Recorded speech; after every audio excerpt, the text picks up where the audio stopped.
importante del agua, vamos a hacer una breve descripción de lo que es un sistema de agua. ¿Por qué es importante? Porque es una forma que ustedes conozcan cómo se capta el agua, dónde va el agua, cómo se distribuye el agua en el hogar. Esta es una consideración previa a la materia que ustedes van a tener o que ya han tenido, que es de ingeniería sanitaria. ¿Ya? Entonces es importante esto para que conozcan dónde en cantidad se gasta el agua, y también vamos a ver algunos conceptos de dónde se puede contaminar el agua. ¿Ya? Entonces vamos a empezar. ¿Qué es un sistema de agua? Un sistema de distribución de agua básicamente es una infraestructura, un conjunto de infraestructuras que tienen una obra de captación, es decir, un lugar de donde se saca el agua, una planta de tratamiento, muchas veces no existen, tuberías de conducción del agua de la planta de tratamiento o de la captación, un tanque de almacenamiento que a veces se puede reemplazar por otro dispositivo, y una red de distribución de agua. La red de distribución de agua es la que lleva el agua desde el tanque de almacenamiento hacia los domicilios. ¿Cuál es la finalidad de un sistema de distribución de agua? Básicamente es dotar agua en una cantidad apropiada y de buena calidad, con presión suficiente y forma continua. Entonces, si analicemos lo que es un poco la misión en sí misma, ¿qué tenemos? Dice cantidad de agua apropiada. Es decir, el sistema de agua debería distribuir a nuestro domicilio la cantidad necesaria. Apropiada quiere decir que no me falta, de buena calidad, es decir, de que no me enferme. Y esto muchas veces está relacionado con la fuente o con el manejo del sistema. Con presión suficiente, o sea, que sirva para los usos que yo le voy a dar. Es decir, que si tengo una lavadora, que la presión sea suficiente para la lavadora. Si tengo una casa de 2 pisos, suficiente para que el agua suba al segundo piso. Y que sea continua, no es posible que no tenga paros, ¿no? Que no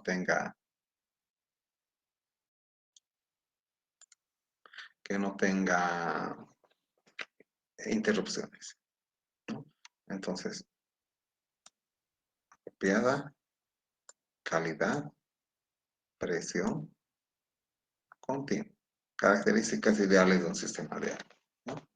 Ahora, para que me dé la cantidad de agua apropiada, hay varios criterios, pero uno de los criterios que más se utiliza dentro de lo que es ingeniería es el cálculo de lo que se llama dotación. ¿Y qué es la dotación? La dotación es la cantidad de agua media de uso doméstico eh, por día por persona, ¿no? Y más o menos esta se mide en litros por habitante por día. Lo que es la dotación depende mucho del clima, depende de las costumbres de las personas, depende del nivel socioeconómico, la disponibilidad del agua y los costos del agua. O sea, varía con el clima porque en general cuando hace mucho calor, la gente demanda más agua. Cuando hace mucho frío, quizás no se demanda tanta agua, ¿no? También depende de las costumbres. Las costumbres muchas veces son las costumbres de la región, de la población, o a veces hasta las costumbres de la familia, ¿no? Que tienen que ver con los usos del agua. Por ejemplo, la forma de lavar la ropa, la forma de lavar los pisos, o la frecuencia de uso del agua, ¿no? Si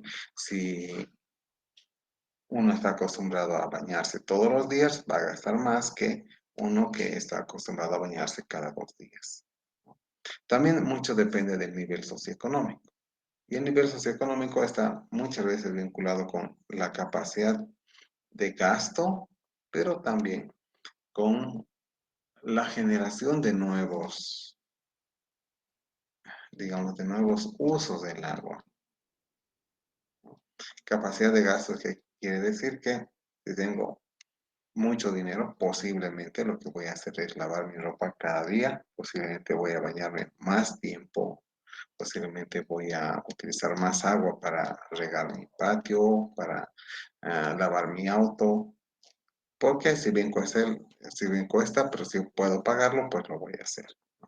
También mucho depende de la disponibilidad del agua, es decir, si hay fuentes que te van a dar agua permanente, pues la gente a tener agua, se va a acostumbrar a tener agua de forma permanente en sus hogares y así lo va a utilizar. Pero si es que hay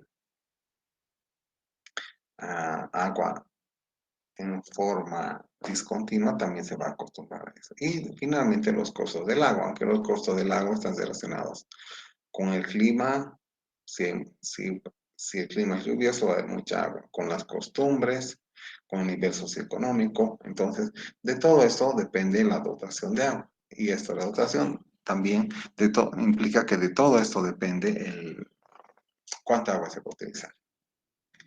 Con respecto a lo que es la dotación, nuestro país y otros países tienen valores guía para diseño, es decir, valores guía que nos dicen tantos litros habitante día bajo tales situaciones. Entonces, esas son algunas consideraciones para lo que es la dotación, ¿no?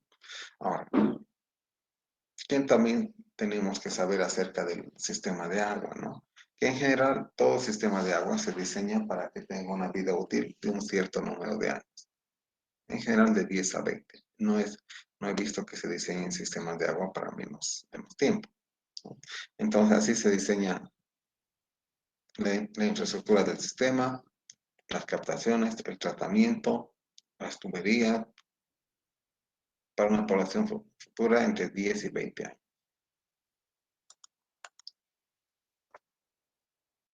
Ahora, vamos a hablar de las partes del sistema, ¿no? Lo primero son fuentes y captación. ¿Qué son fuentes y captaciones? Básicamente es todo curso de agua, puede ser superficial, subterráneo e incluso lluvia, que son usados para abastecer de agua a redes públicas y redes privadas. Aquí vamos a hablar más de fuentes superficiales y subterráneas. Pues empezamos con lo que son fuentes superficiales o captación de fuentes superficiales, captaciones de agua superficiales, ¿no? Básicamente se puede definir una captación como una estructura civil, o sea, construida por ingeniero civil, que permite captar agua desde un cuerpo superficial de forma continua, segura y sin que afecte a la vida de los animales o vegetales que dependen del agua antes de ser captada. Entonces, lo ideal es que capte permanentemente el agua, que no afecte a la biodiversidad cuando se extrae esa agua. Ah, hay distintos tipos de fuentes superficiales. Tenemos los cursos de agua natural y los reservorios de agua. Vamos a ir hablando cada uno de ellos. Cursos de agua natural pueden ser quebradas, ríos, y aquí tenemos imágenes de captaciones de ese tipo o sea, de ejemplos de ese tipo de captación. Una toma de río, entonces en la población de Padilla, en Sucre, que más o menos tenemos un río más o menos ancho y se hace un muro de cemento de más o menos 70-80 centímetros de alto, de manera que el río, podríamos decir que se represe ahí. Y existen perforaciones en la pared que da hacia el agua de este muro. Las perforaciones llevan el agua a una cámara que está aquí y esa cámara se llega a la población. También hay quebradas, quebradas quiere decir la unión de dos montañas, ¿no? Donde básicamente el sistema es el mismo, ¿no? Tenemos una montaña, otra montaña, la bajada de agua y aquí tenemos el muro hecho. Y tenemos algo que nos nota aquí, que son perforaciones, ya sea con huecos sí, con huecos redondos o con rejas incluso, que captan el agua y la llevan hacia la población, ¿no? Esto es en acacia. Otros ejemplos, ¿no? Cursos de aguas naturales. Tenemos, por ejemplo, aquí lo que es el captación lateral de río. ¿Qué vemos en esta captación lateral de río? Vemos que tenemos el agua que viene en la dirección del río y una captación que es no perpendicular, pero diagonal al río, donde el agua puede entrar, llegar a la población, pero en caso que hubiera excesos, tenemos un desvío. Esto se utiliza mucho en riego, pero también en algunos sistemas de abastecimiento de agua. Otro tipo de captación es una captación llamada toma de fondo, donde se construye un muro, digamos, en el río. Ese muro direcciona el agua a la captación, que básicamente es una caja con rejas al medio del río, y de ahí se direcciona a una cámara. De esa cámara va el agua a la población.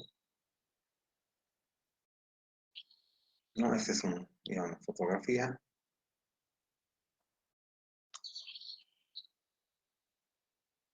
que más o menos nos muestra, ¿no? La captación del río. Y aquí existe una cámara aquí y es conectada a esta cámara. En este caso, por la lluvia excedente está rebalsando, ¿no? Y es lo mismo que aquí.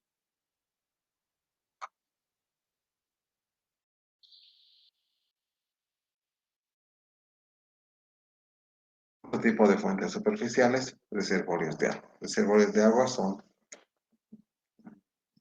lugares donde el agua se detiene por mucho tiempo, como hacer lagunas, presas,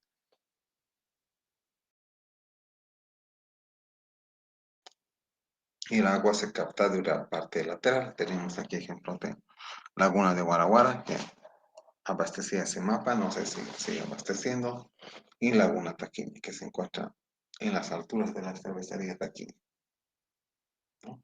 En este caso, las aguas, al igual que en otro, están expuestas a la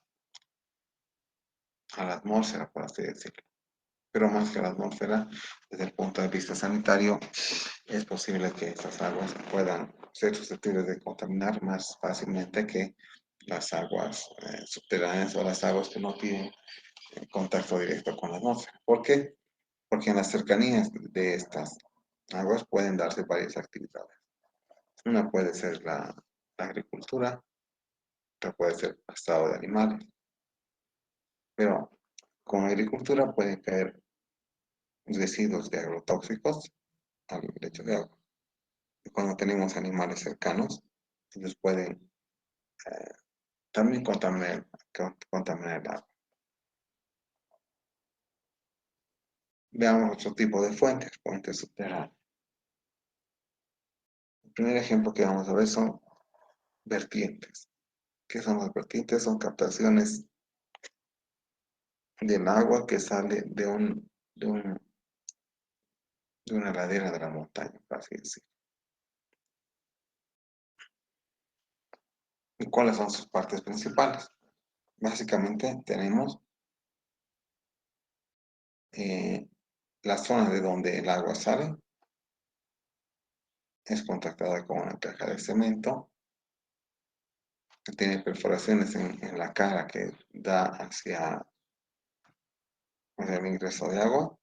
Muchas veces tiene un muro intermedio para hacer que los sedimentos se queden de este lado y no pasen aquí. Y después pasa el agua hacia una malla o criba. De ahí va a la población. Algunas otras características de este tipo de captación es que en general están protegidas por una caja, y esta caja debe tener siempre una tubería de ventilación. Además, debe ser siempre posible de inspeccionarla y no solo inspeccionarla, sino de entrar a la captación para limpiarla. Por eso es que se sugiere una tapa llamada tapa sanitaria que evita, primero evita que entre contaminación externa permanentemente. Y otro también evita que haya una, por así decirlo, que agua que viene de la lluvia entre al tanque. ¿Cómo? Como que con su adecuación a tapa sanitaria. Tapa sanitaria es una tapa que tiene una elevación sobre el nivel de la losa para que evite el ingreso de agua superficial. Además, lo que se tiene es la protección de la zona de la vertiente. Muchas veces se protege con, con piedra, con hormigón. ¿Para qué? Para que el agua que esté entrando a la captación no esté influenciada por al menos por la atmósfera del terreno cercano, ¿no? Se quiere que el agua venga por la parte subterránea. Al estar esto hecho con cemento, no va a entrar, no, agua de la lluvia no va a entrar. También se tiene lo que es una zanja de coronamiento. Una zanja de coronamiento es un canal que se encuentra detrás de la vertiente, casi siempre hacia aguas arriba de la misma vertiente, que evita que el agua de lluvia entre directamente aquí. Entonces el agua entra aquí y por aquí escurre.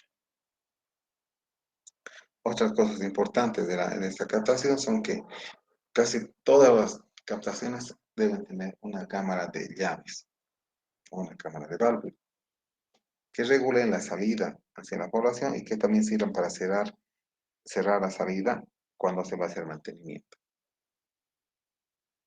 Entonces,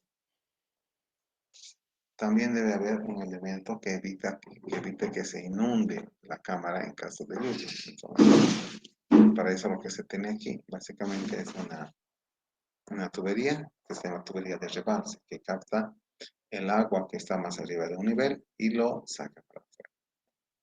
También se tiene una tubería de limpieza, que es para limpiar la captación, y la misma tubería que lleva a la población. Entonces, esas son las partes básicas de la captación de vertiente.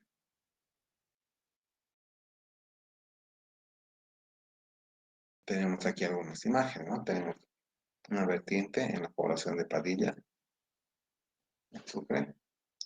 Bueno, tenemos aquí la captación en ceniza y aquí es donde el agua llega a través de huequitos y se la puede captar, ¿no? Tenemos otro tipo de vertiente más bien alargada. En esta, por ejemplo, no se ve la zanja de coronamiento, y en este menos.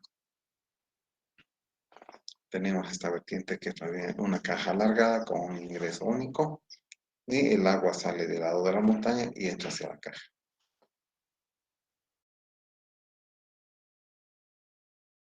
Otro tipo de fuentes subterráneas es lo que se llama galería filtrante. ¿Qué es una galería filtrante? Es una construcción similar a un túnel que se construye bajo un lecho de agua. Bajo un lecho de agua quiere decir, por ejemplo, bajo un río. Y su dirección es transversal al río. Es decir, como en 90 grados, un ángulo similar con respecto al curso del río. ¿Qué características tiene esta captación? Básicamente que capta agua superficial y agua subsuperficial del lecho del río. Entonces, ¿qué tenemos aquí? Tenemos nuestro río que fluye en este sentido y varios metros abajo se ha construido esta construcción llamada galería filtrante. Es similar a un túnel cuando es grande, pero un túnel que tiene perforaciones hacia la cara del sentido de flujo, ¿no? Perforaciones, es decir, huecos. Hacia la cara del sentido de flujo lo que se hace es colocar grava seleccionada para que no se tape, es decir, si de este lado es la grava del río o la arena del río, muchas veces la arena es muy fina, lo que se hace del lado donde están los huecos es proteger estos huecos. ¿Y cómo? Con grava más grande, luego grava más fina y luego recién la grava o la arena del río. Esto con la intención de que no se tapen los conductos que llevan el agua, ¿no? Entonces, el flujo del agua va en ese sentido. Tenemos dos capas o tres capas a veces de material. Muchas veces incluso se coloca geomembranas para evitar que se vaya saturando o que se vayan tapando los huecos. Ahora, este esquema es un esquema de una galería filtrante grande que tiene más o menos 1 metro de alto y 0,80 de ancho.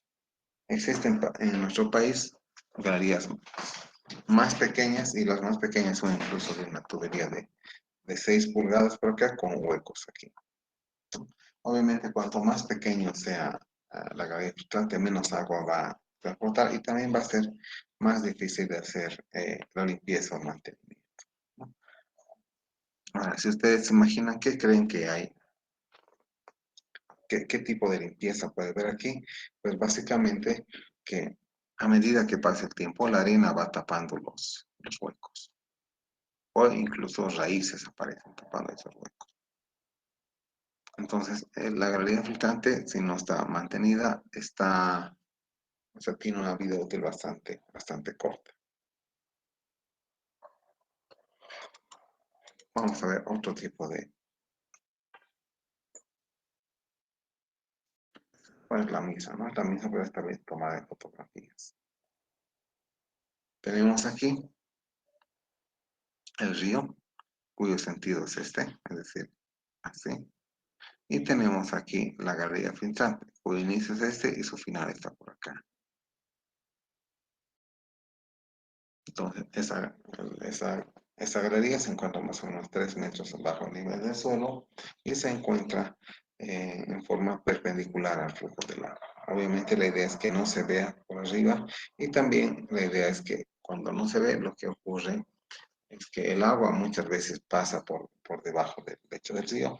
Cuán abajo pasa, eso hay que conocerlo antes de hacer nuestra galería filtrante, ¿no? Porque puede ser que en época de sequía el agua pase aún por debajo de la galería filtrante y no se va a captar nada.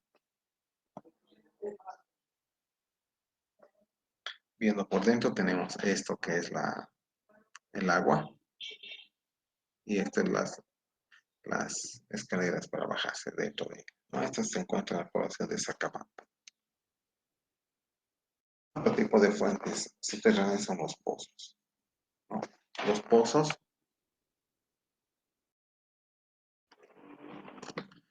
básicamente son obras de ingeniería diseñadas para captar aguas eh, subterráneas, ¿no? Superficiales y profundas.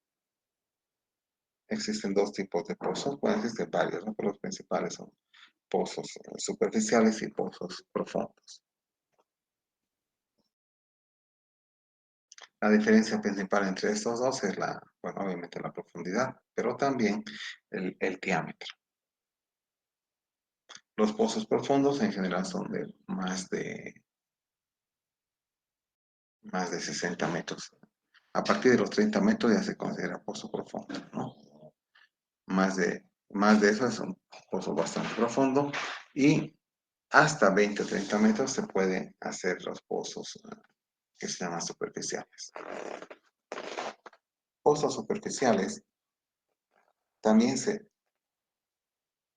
nombran así porque se cree que pueden ser, bueno, no se cree, en general pueden ser construidos en forma manual. En cambio, los pozos profundos no.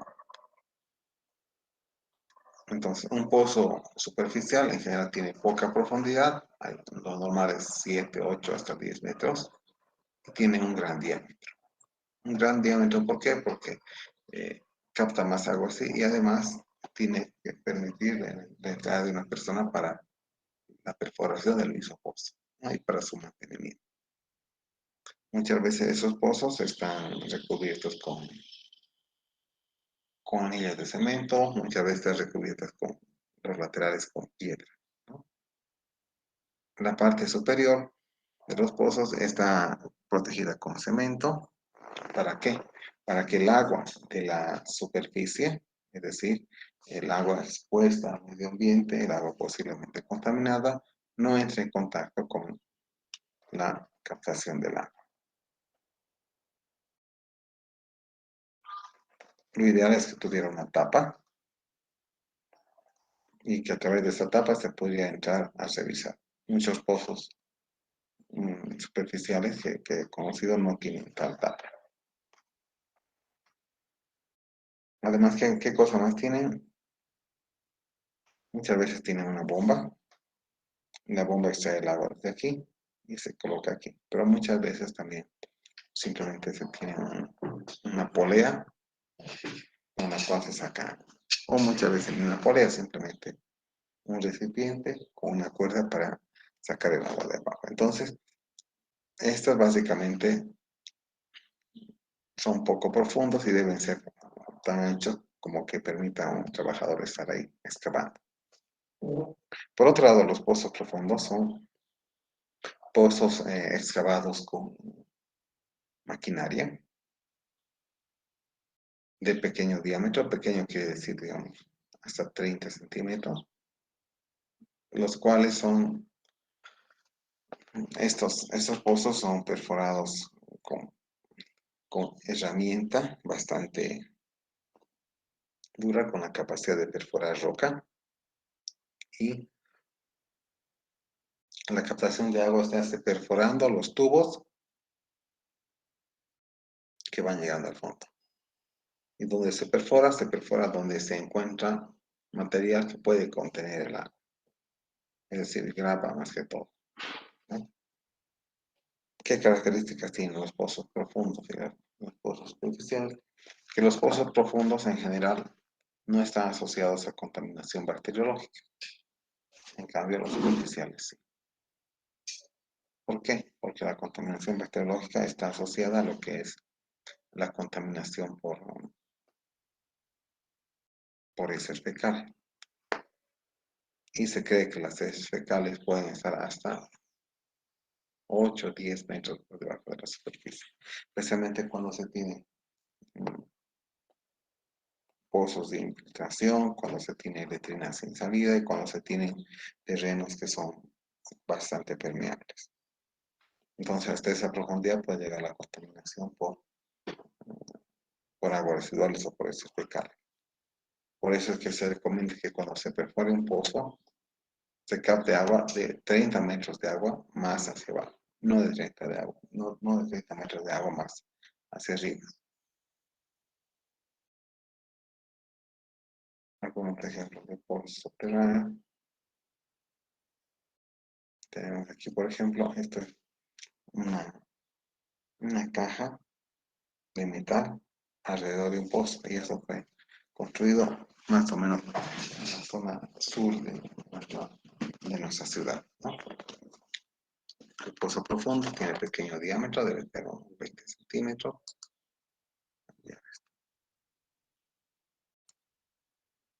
Unos 20 centímetros posiblemente.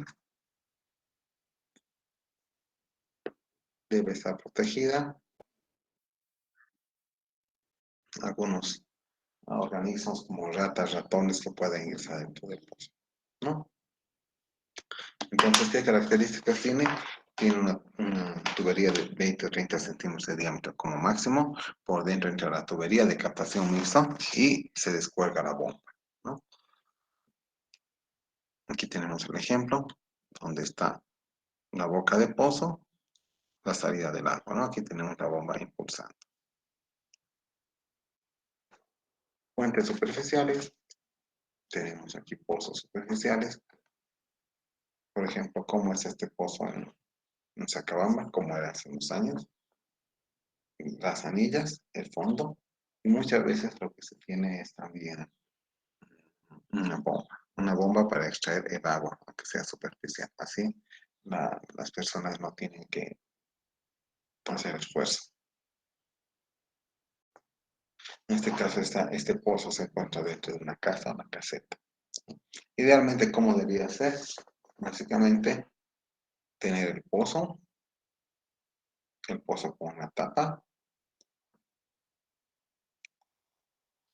Aquí Tenemos una bomba de mano, o sea, es decir, una bomba manual que sirve para extraer agua también. Debía estar cercado para que no entren animales. Debía tener una cierta pendiente hacia afuera para que el agua de la lluvia o de los charcos que dejan la recolección de agua también se aleje del pozo y no corra hacia abajo, en lo posible lejos de la letrina del baño, a unos 20 o 30 metros por lo menos. Eso es lo ideal de un pozo superficial. Otro tipo de captación de agua también son las captaciones de agua de lluvia, que si bien no son muy comunes o no son muy utilizadas en nuestro medio, ya existen algunas instituciones que las instalan y incluso han instalado algunos en escuelas de la zona sur de Cochabamba, ¿no? Básicamente la captación de agua de lluvia está compuesta por dispositivos o conjunto de estructuras que permiten la captación del agua de lluvia, ¿no? Para consumo humano y recolectándola en recipientes o en otro tipo de lugares como ser atajados. Captación de agua de lluvia a nivel domiciliario, aquí tenemos algunos ejemplos. Es decir, tenemos el agua que escurre al techo, el techo a la canaleta y la canaleta al tanque, ¿no? Muchas veces en las primeras lluvias no va directamente al tanque, sino va a un tanque más pequeño que puede ser vaciado para limpieza. Entonces, la figura de la izquierda es ideal y estas son algunas características o algunos peligros que puede haber en la captación de agua de lluvia. Primero, en nuestro país, la época de lluvias es marcada, casi va desde octubre hasta marzo.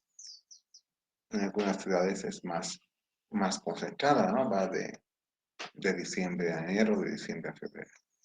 Entonces, ¿qué significa? Que la mayor parte del año no hay lluvia. Si queremos captar agua de lluvia, digamos, desde un techo, tenemos el problema que la mayor parte del año los techos van a estar sujetos a contaminación, ¿no? Contaminación por el ambiente y también contaminación por animales, además de tierra que puede haber en la canaleta. Entonces, lo primero que hay que hacer en este caso es limpiar el techo, por lo menos a principios de año, y también, en lo posible, evitar el ingreso de las primeras aguas.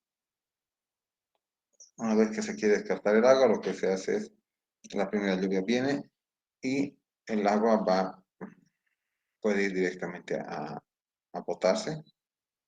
Si son las primeras lluvias, para eso se coloca una válvula aquí, para que no entre el tanque. Una vez que más o menos se considera que está limpio la canaleta y el techo, se permite el ingreso al tanque principal. Este es el ingreso y este es el tanque principal. En general, el agua de lluvia es de buena calidad, ligeramente ácida, como hemos visto, con pH cercano a 6. No debería de tener otros contaminantes y el cielo está más o menos limpio también. Ya, vamos a hablar ahora de otros dispositivos, que son las bombas. Las bombas son dispositivos que se utilizan para elevar el agua desde un nivel inferior a un nivel superior, ¿no? Vamos a ver bombas de pozos subterráneos, casi específicamente, muy rápidamente.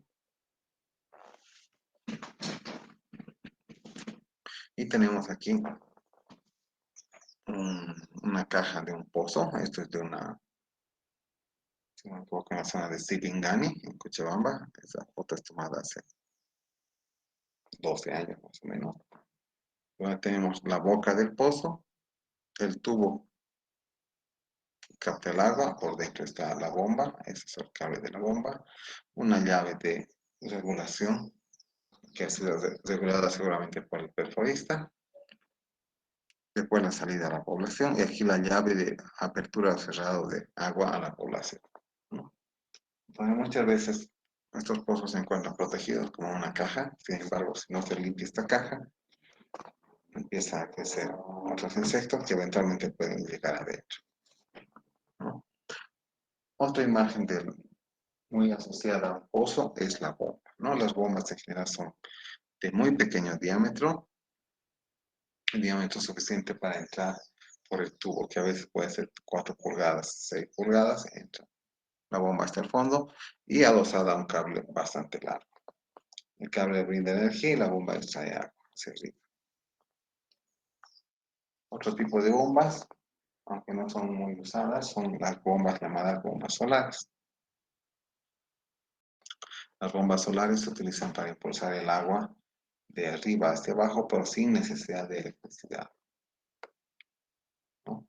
Básicamente las bombas solares, o sea, sin necesidad de electricidad, pero no electricidad de, de la red, ¿no? Sino, por ejemplo, electricidad generada por paneles solares. Por tanto, hasta ahora los paneles solares eh, captan radiación suficientemente y calor suficientemente pequeño solo para hacer funcionar bombas pequeñas. Entonces, muchas bombas solares están asociadas a pequeñas bombas y a pequeñas poblaciones o solo a domicilios, ¿no?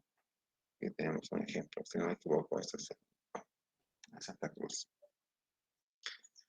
El tanque elevado, el panel solar y el agua sobre ese arriba. Otro tipo de bombas, las llamadas bombas manuales. Las bombas manuales sirven para extraer agua de la parte inferior de un acuífero hacia afuera del acuífero, ¿no? Pues hay varios tipos de bombas, llamadas bombas manuales, y funcionan con émbolo la mayoría de ellas. Émbolo es un dispositivo similar a las jeringas que inyecta. Tenemos bombas de baja profundidad, por ejemplo, este tipo de bomba. Aquí tenemos el esquema de construcción. Tenemos el pozo superficial, tenemos en sí la bomba y tenemos el tubo de succión.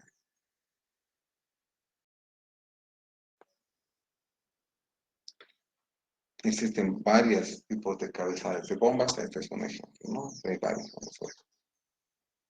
Ahora, otras bombas para profundidad media son aquellas llamadas bombas, al menos son bastante utilizadas en Bolivia en la área tropical, las bombas tipo Rosario. Se le dice bombas tipo Rosario porque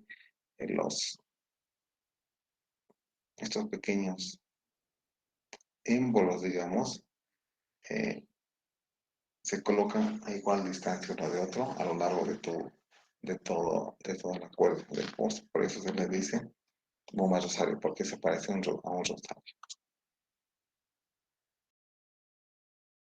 Ahora, cuando no hay recursos para construir un tanque elevado, una opción es tener lo que son los hidropulmones. ¿Qué son los hidropulmones? Son presurizadores de la red. Es decir, lo que hacen es presurizar el agua del pozo para que llegue con gran presión a los domicilios. Una desventaja de esto es que eh, el agua no puede estar retenida en ningún lugar. Y si el agua tiene, por ejemplo, sedimentos, los sedimentos van a pasar a la red. En cambio, si hubiera un tanque elevado, los sedimentos se quedan en el tanque y se pueden limpiar. Otra variedad de hidropulmones, quizás estos son más conocidos para ustedes, son hidropulmones convencionales.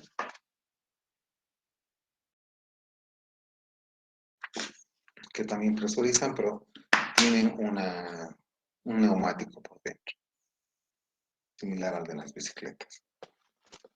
Tenemos otros hidropulmones ya para sistemas de agua llamados como torre de hidroneumática. Estos hidropulmones también son hidropulmones domiciliarios, ¿no? Ya habiendo terminado las captaciones, vamos a ver otras partes de la red.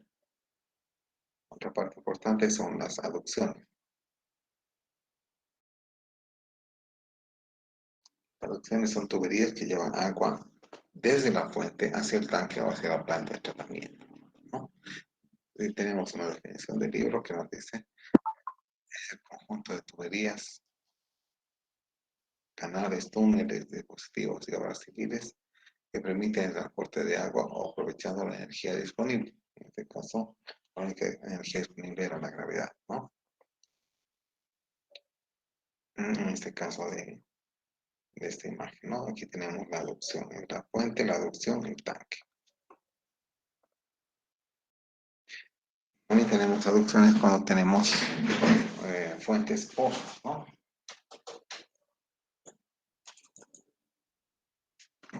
Un momento, por favor.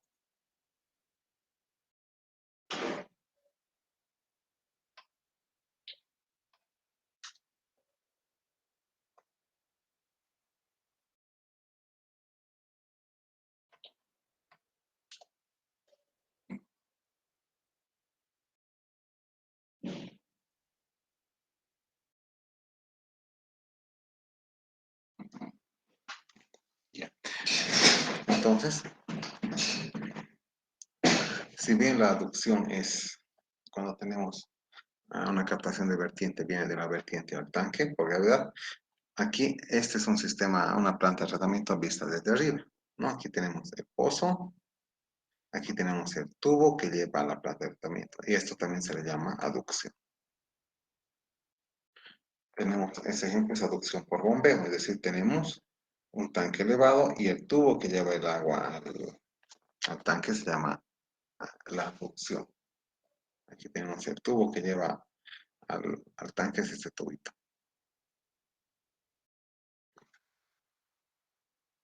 También tenemos aducción por gravedad, que es la que hemos visto como ejemplo. Y este es un ejemplo real, que es un tanque de almacenamiento en la zona de Uyuni.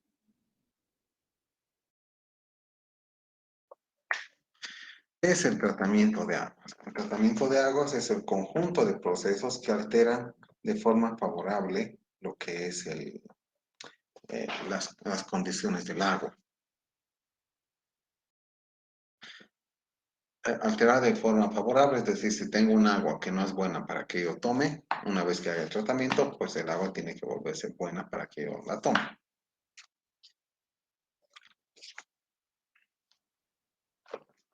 Algunos ejemplos, no muy, no muy sofisticado, más bien a nivel domiciliario o de pequeños barrios, ¿no? Sistema de dosificación de cloro, donde por ejemplo aquí tenemos la bombita cloradora que saca cloro de este tacho y lo manda a la tubería que lleva a la población. Tenemos otro tipo de tratamiento, es un aireador, que lo que hace es eh, fomentar el intercambio de los gases del agua con los gases de la atmósfera, ¿no? Entonces, el tratamiento, ¿cómo que se define, no? También como el conjunto de infraestructuras de obra civil, instalaciones y equipos que tienen la finalidad de transformar la calidad del agua cruda en agua potable a través de procesos y operaciones sanitarias. Tenemos aquí, por ejemplo, una planta de tratamiento en Sucre, en Chuquisaca, en Padilla, ¿no? Donde que tenemos primero una captación, un filtro horizontal, un filtro ascendente y un filtro lento.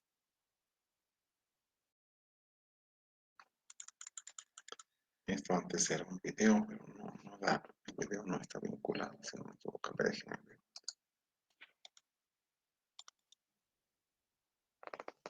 No, el video no está vinculado. Entonces tenemos algunos ejemplos de plantas de tratamiento, ¿no? Plantas de tratamiento para eh, poblaciones de coagulación preoculación. Esta es una planta de tratamiento que está, bueno, lamentablemente abandonada, se encuentra en Tarata y se encuentra delante de la represa de la Calaca. Esa es una planta de tratamiento para remoción de hierro ubicada en una empresa de palmitos del trópico. Tenemos otras variedades, ¿no? Ustedes simplemente, bueno, esto simplemente es un repaso muy rápido, no es para que aprendan, pero para que sepan que hay distintas plantas de tratamiento. Eso va a ver la materia de tratamiento de agua, los que sigan esa línea. Tenemos resinas de intercambio iónico, que son eh, elementos que nos ayudan a retener iones de dureza, ¿no? Tenemos otros microfiltros también. Algo importante es la desinfección. La desinfección es uno de los procesos de tratamiento que tiene que ir en casi todos los sistemas de agua. De hecho, por norma, todos los sistemas de agua como tratamiento mínimo debían tener desinfección. ¿Y qué es la desinfección? Es el proceso físico-químico por el cual se eliminan microorganismos que causan enfermedades relacionadas con el agua, ¿no? Entonces,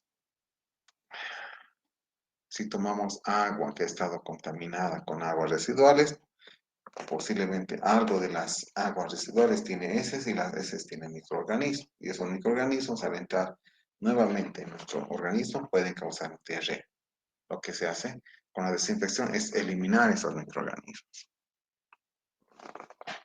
Este, por ejemplo, es un tanque de cloro sobre un tanque de agua, ¿no? El tanque de cloro está conectado con una tubería a un baldecito y este baldecito es el que ingresa cloro al sistema de agua, ¿no? Tenemos distintos tipos de sistemas de desinfección.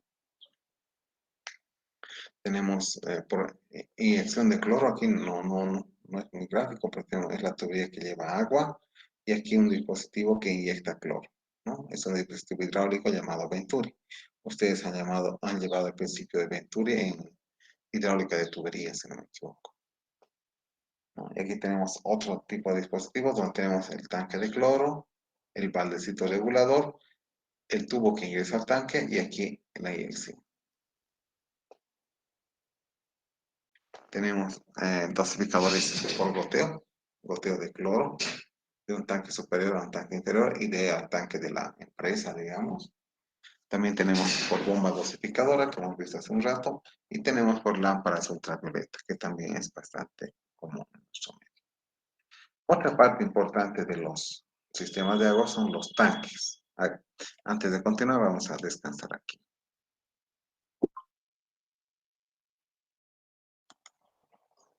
¿Hasta aquí tienen alguna consulta?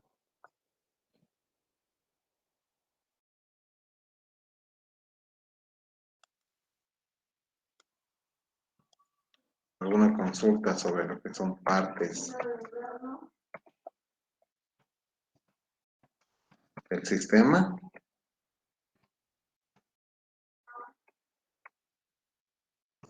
Es importante que conozcan esto, ya que eh, es lo básico de cualquier sistema de agua, ¿no? Después vamos a ver que es similar a un sistema de agua de una población, de un edificio, de una casa.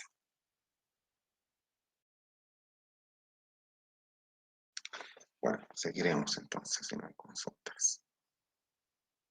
Entonces vamos a continuar con lo que es los tanques.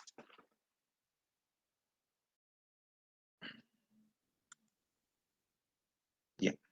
Los tanques de almacenamiento de agua, seguramente ustedes los conocen. Tenemos tanques en las casas, tanques elevados, tanques superficiales, también tenemos tanques en los barrios, ¿no? También tanques en los edificios, ¿no? ¿Para qué sirven en general, no? Sirven para mejorar los caudales y para almacenar agua cuando la fuente no da, ¿no?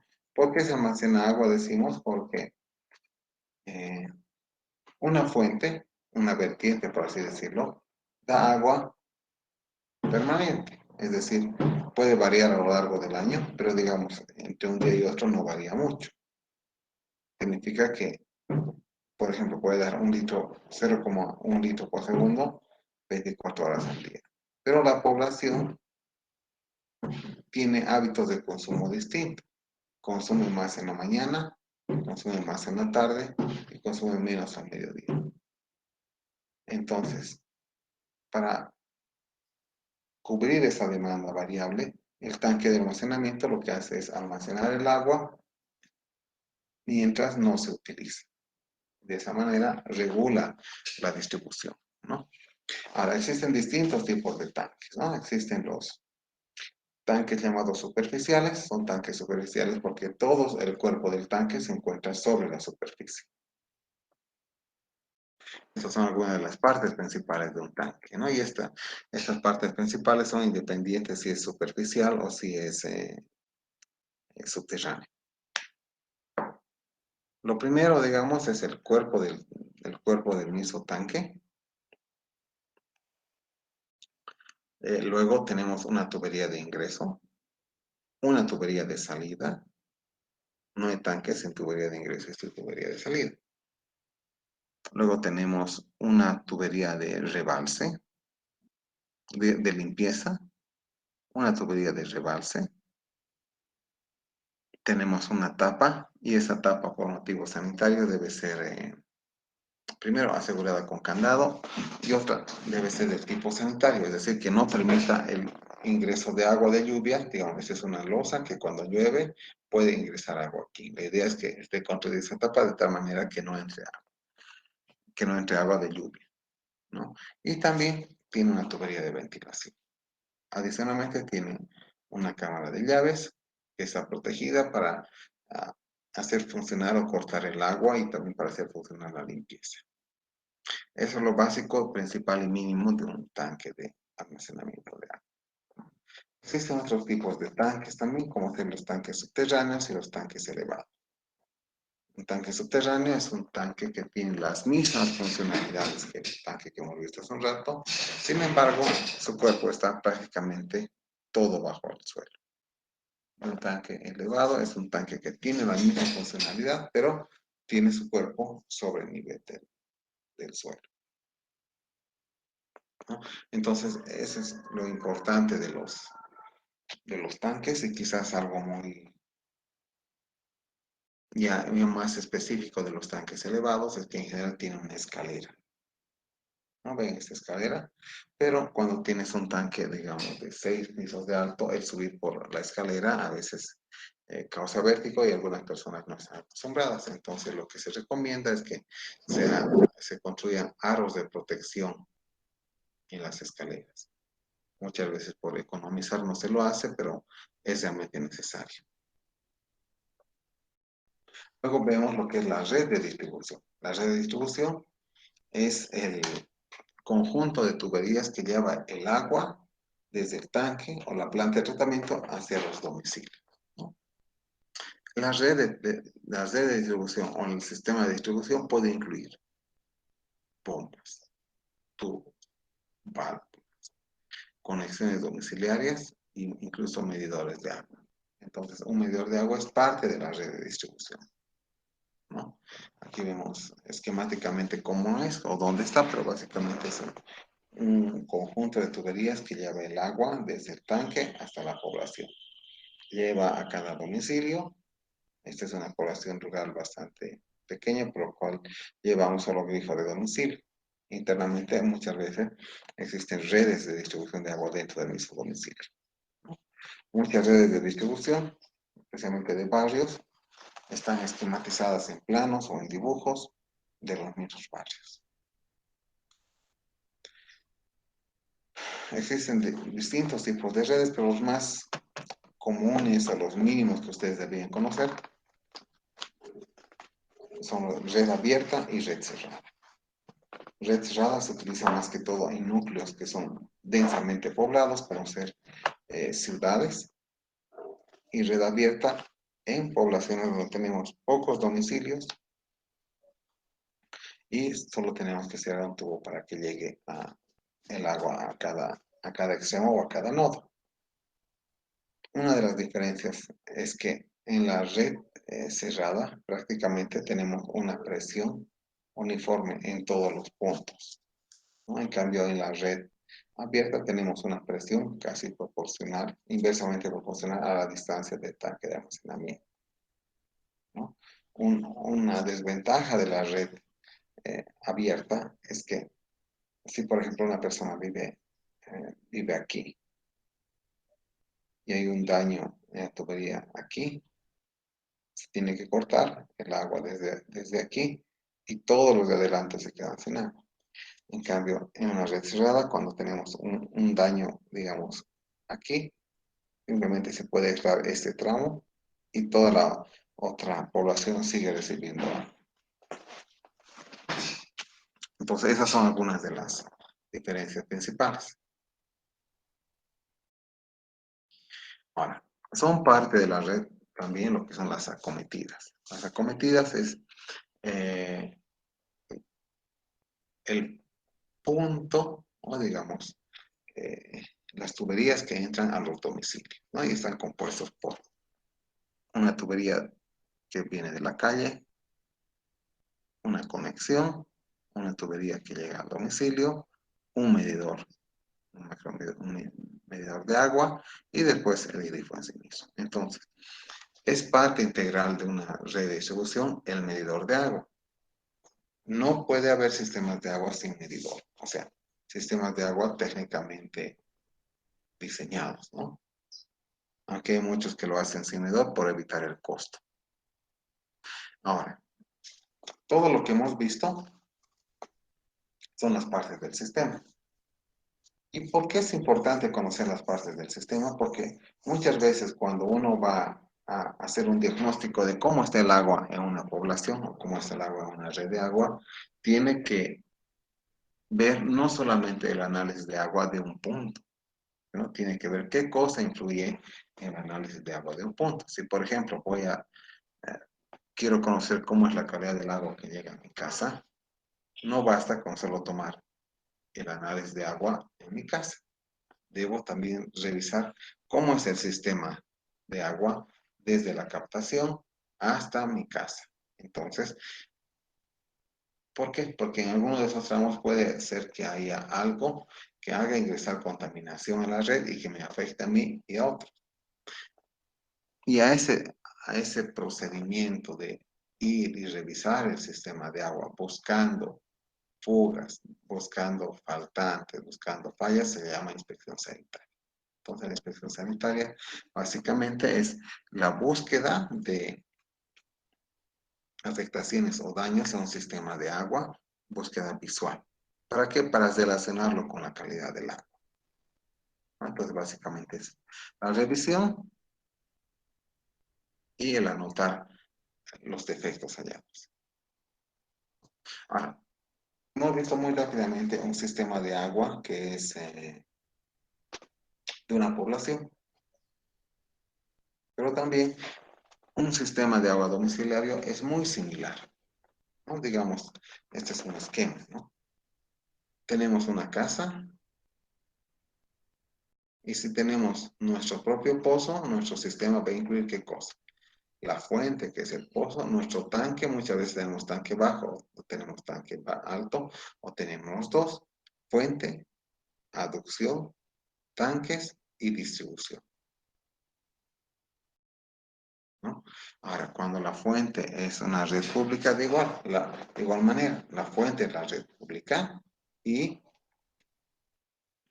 la, las tuberías internas son las aducciones que llevan a nuestros tanques. Entonces, si entendemos el concepto de un sistema de distribución de agua convencional, también podemos intentar entender lo que es un sistema de agua domiciliario.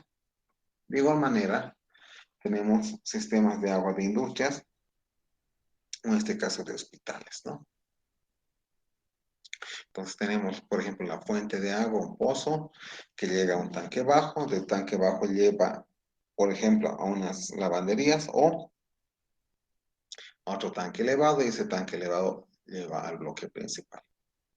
De igual manera se puede tratar, si tenemos el concepto de lo que es un sistema de distribución de agua, se puede adaptar al sistema de distribución de agua de un sistema de una industria, por ejemplo. Ahora, algunas cosas que por ahí les interese rápidamente también es qué afectaciones principales a la calidad del agua hay en Cochabamba. Y la calidad del agua de pozo, digamos, en Cochabamba está mayormente afectada por lo que es contaminación por hierro y manganeso. Hierro y manganeso son metales que se encuentran en las rocas del subsuelo de la gran parte del valle de Cochabamba, especialmente cerca de Cercado, y afectan a la calidad del agua en el sentido que le dan una coloración y un sabor, ¿no? Coloración medio rojiza en el caso de hierro y casi oscura en el caso de manganeso. Ya, entonces ahí vamos a quedar. Hemos visto muy rápidamente lo que es un sistema de agua y cómo se puede, sus partes principales y cómo se puede reflejar en una casa, ¿no? Ahora, ¿por qué es importante esto? Uno, porque ustedes tienen que conocer, son futuros ingenieros, pero también pueden asociar esto a lo que están haciendo ustedes en su trabajo. Su trabajo es ver el gasto del agua. Entonces yo les pido, calcule cuánta agua gasta en la ducha, cuánta agua gasta en la lavandería, pero también por ahí tienen otros usos, ¿no? Como por ahí tienes aquí un un punto para regar, por ahí tienes un tanque, a veces cuando tienes el tanque es más difícil de cuantificar el agua que gastas, si quieres compararla con el agua que ingresas. Tienes un pozo, es más fácil, ¿no? Entonces, eso es necesario que conozcan. De hecho, cuando se toma examen, también esto es parte del examen. Bueno, hasta aquí vamos a quedar con el avance. ¿Tienen alguna duda o pregunta hasta aquí?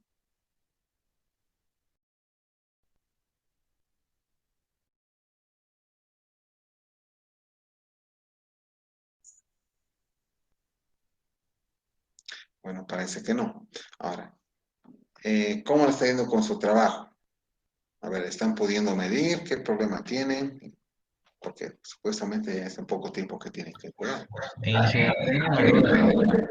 Sí, Ahorita en mi casa se está haciendo una construcción en la parte de atrás de mi casa y no sé si tengo que calcular esa agua más que están gastando, porque están gastando harto, obviamente. no habría que, no, tendrías que descontar eso, porque no es algo que te lo están tomando, ¿no ve? Es algo que estás utilizando para construir. Entonces no habría que tomar esa, no habría que tomar en cuenta esa agua. Ya está bien, Inge, gracias. ¿Alguien más?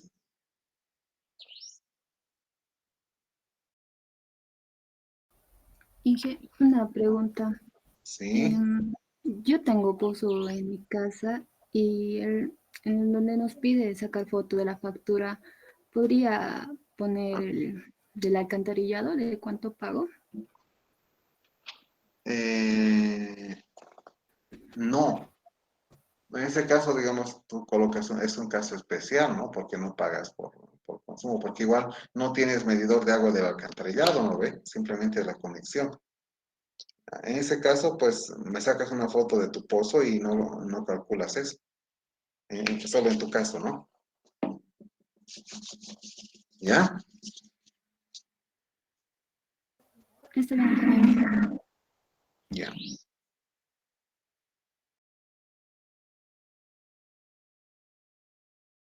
Bueno, si no hay más, vamos a quedar ahí. Sí, Jonathan Rodrigo. Sí, buenas tardes, ingeniero. En esa parte igual yo le quería hablar. Yo igual tengo tanque de agua y la verdad, no sé, no tengo tampoco medidor. Entonces sería sacar la foto al tanque de agua No, a ver, tanque es y una cosa, pozo es otro. A ver, ¿cómo es ¿De dónde está, de dónde llega el agua a tu tanque? cisterna, ingeniero. Ah, entonces tienes cuánto te cuesta el cisterna, cuántas cisternas compras o cuántos turriles o cuántos cubos tienes. Ese es el costo. Ah, ya, está bien, ¿No ves? ingeniero. ¿Sabes cuánto pagas? Pero Sí, alguien en tu casa debe saber, ¿no ves?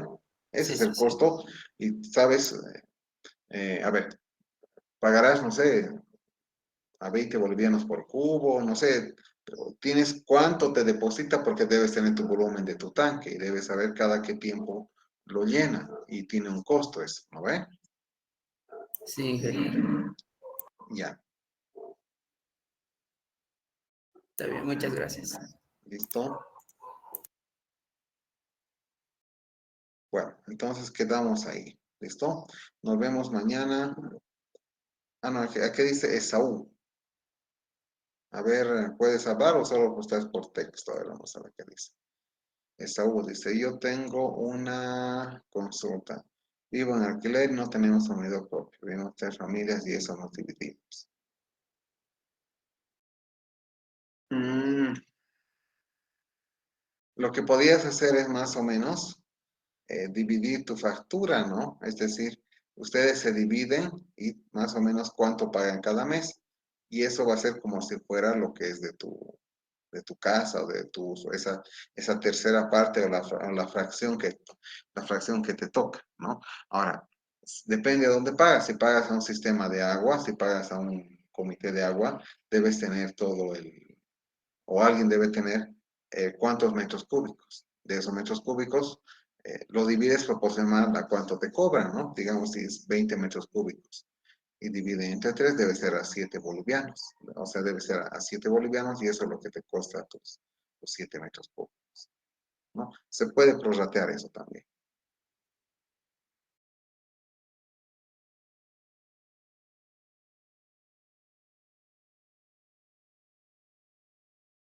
Bueno, entonces, si no hay más, ahí sí nos despedimos hasta mañana. Hasta mañana, alumnos, nos vemos.